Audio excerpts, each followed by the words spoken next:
Chapter 3 Scavengers.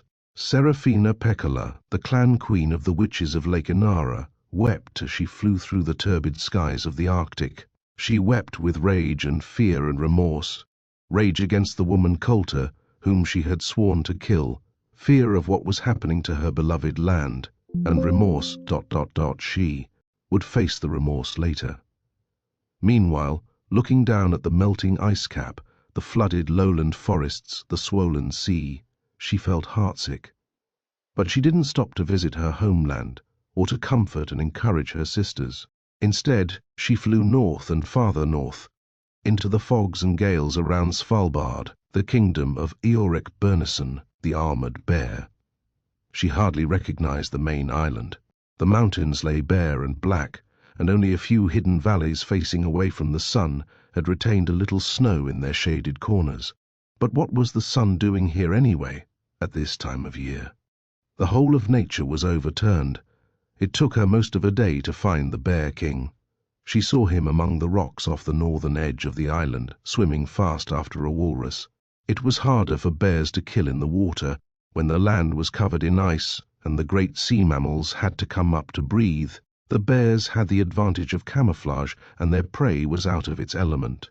That was how things should be.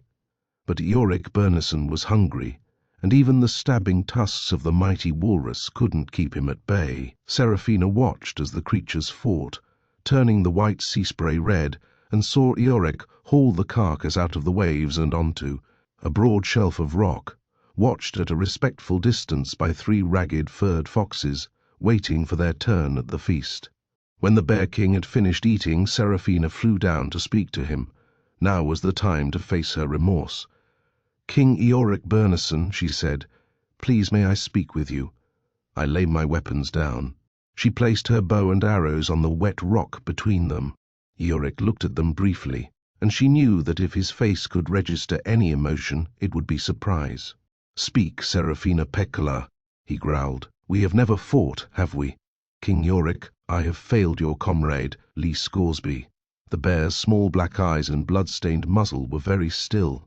She could see the wind ruffling the tips of the creamy white hairs along his back. He said nothing. "Mr. Scoresby is dead," Serafina went on. "Before I parted from him, I gave him a flower to summon me with, if he should need me. I heard his call and flew to him, but I arrived too late. He died fighting a force of Muscovites, but I know nothing of what brought them there, or why he was holding them off when he could easily have escaped. King Eorek, I am wretched with remorse." "Where did this happen?" said Eorek Byrnison. "In another world. This will take me some time to tell." "Then begin." She told him what Lee Scoresby had set out to do, to find the man who had been known as Stanislaus Grumman. She told him about how the barrier between the worlds had been breached by Lord Asriel, and about some of the consequences, the melting of the ice, for example.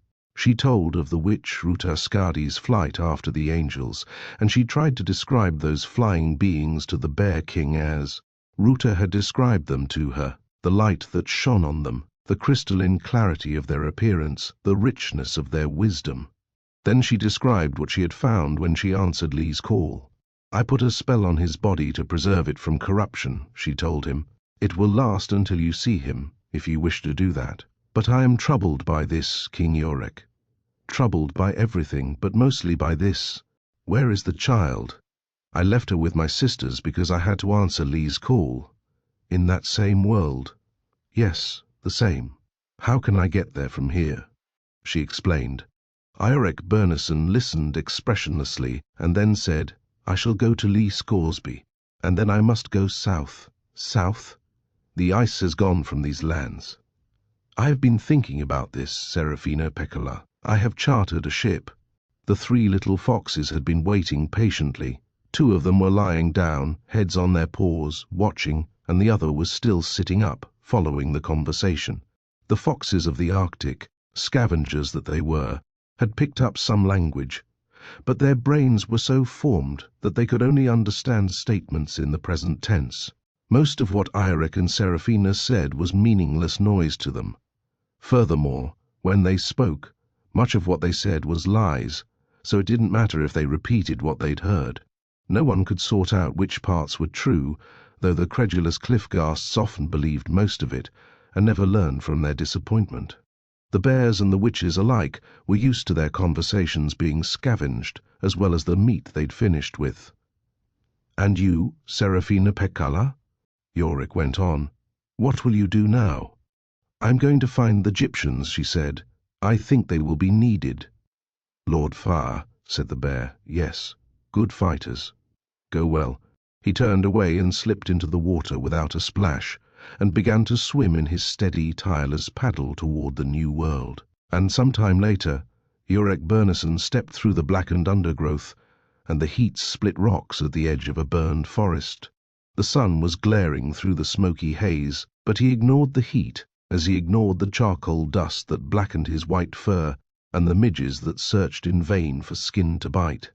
He had come a long way, and at one point in his journey he had found himself swimming into that other world.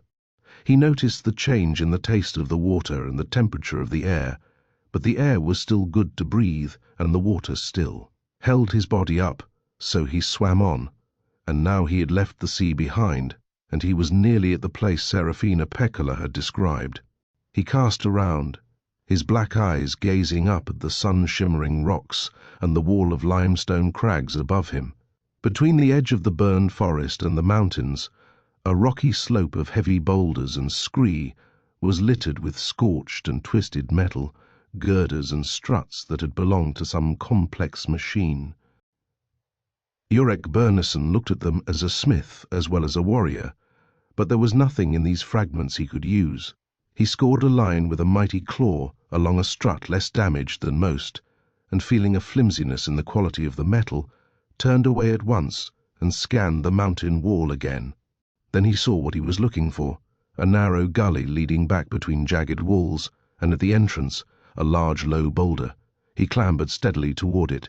Beneath his huge feet, dry bones snapped loudly in the stillness, because many men had died here, to be picked.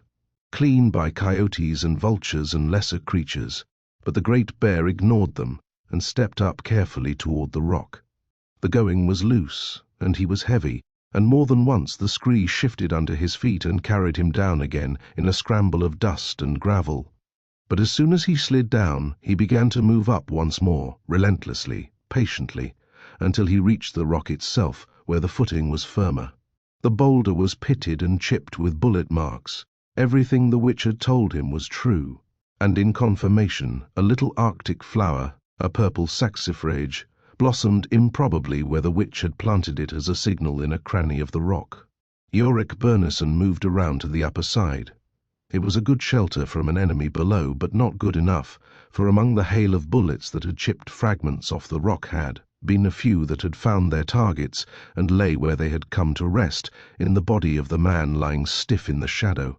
He was a body still, and not a skeleton, because the witch had laid a spell to preserve him from corruption. Yorick could see the face of his old comrade drawn and tight with the pain of his wounds, and see the jagged holes in his garments where the bullets had entered. The witch's spell did not cover the blood that must have spilled, and insects and the sun and the wind had dispersed it completely. Lee Scoresby looked not asleep nor at peace. He looked as if he had died in battle, but he looked as if he knew that his fight had been successful. And because the Texan aeronaut was one of the very few humans Yorick had ever esteemed, he accepted the man's last gift to him. With deft movements of his claws, he ripped aside the dead man's clothes, opened the body with one slash, and began to feast on the flesh and blood of his old friend. It was his first meal for days, and he was hungry. But a complex web of thoughts was weaving itself in the Bear King's mind, with more strands in it than hunger and satisfaction. There was the memory of the little girl Lyra, whom he had named Silvertongue, and whom he had last seen crossing the fragile snow bridge across a crevasse in his own island of Svalbard. Then there was the agitation among the witches, the rumours of pacts and alliances and war. And then there was the surpassingly strange fact of this new world itself, and the witch's insistence that there were many more such worlds, and that the fate of them all hung somehow on the fate of the child. And then there was the melting of the ice. He and his people lived on the ice, Ice was their home, ice was their citadel. Since the vast disturbances in the Arctic, the ice had begun to disappear, and Iorek knew that he had to find an icebound fastness for his kin, or they would perish. Lee had told him that there were mountains in the south so high that even his balloon could not fly over them, and they were crowned with snow and ice all year round. Exploring those mountains was his next task. But for now, something simpler possessed his heart, something bright and hard and unshakable: vengeance. Lee Scoresby, who had rescued Iorek from danger in his balloon and fought beside him in the Arctic of his own world, had died. Iorek would avenge him. The good man's flesh and bone would both nourish him and keep him restless until blood was spilled enough to still his heart. The sun was setting as Iorek finished his meal, and the air was cooling down. After gathering the remaining fragments of Lee's body into a single heap, the bear lifted the flower in his mouth and dropped it in the center of them, as humans like to do. The witch's spell was broken now. The rest of the body was free to all who came. Soon it would be nourishing a dozen different kinds of life. Then Iorek set off down the slope toward the sea again, toward the south. Cliff ghasts were fond of fox when they could get it. The little creatures were cunning and hard to catch, but their meat was tender and rank. Before he killed this one, the cliff ghast let it talk and laughed at its silly babble. Bear must go south. Swear. Witch is troubled. True. Swear. Promise. Bears don't go south, lying filth. True. King Bear must go south. Show you walrus, fine fat good. King Bear go south, and flying things got treasure. Flying things, angels, crystal treasure. Flying things, like cliff ghasts, treasure. Like light, not like cliff ghast, rich crystal. And witch troubled. Witch sorry Scoresby dead. Dead? Balloon man dead? The cliff ghast's laugh echoed around the dry cliffs. Witch kill him. Scoresby dead. King Bear goes south. Scoresby dead. Ha ha, Scoresby dead. The cliff ghast wrenched off the fox's head and fought his brothers for the entrails. They will come, they will. But where are you, Lyra? And that she couldn't answer. I think I'm dreaming, Roger, was all she could find to say. Behind the little boy she could see more ghosts, dozens, hundreds, their heads crowded together, peering close and listening to every word. And that woman, said Roger, I hope she ain't dead. I hope she stays alive as long as ever she can. Because if she comes down here, then there'll be nowhere to hide. She'll have us forever then. That's the only good thing I can see about being dead, that she ain't. Except I know she will be one day. Lyra was alarmed. I think I'm dreaming and I don't know where she is, she said. She's somewhere near and I can't. Chapter 4, Amar and the Bats.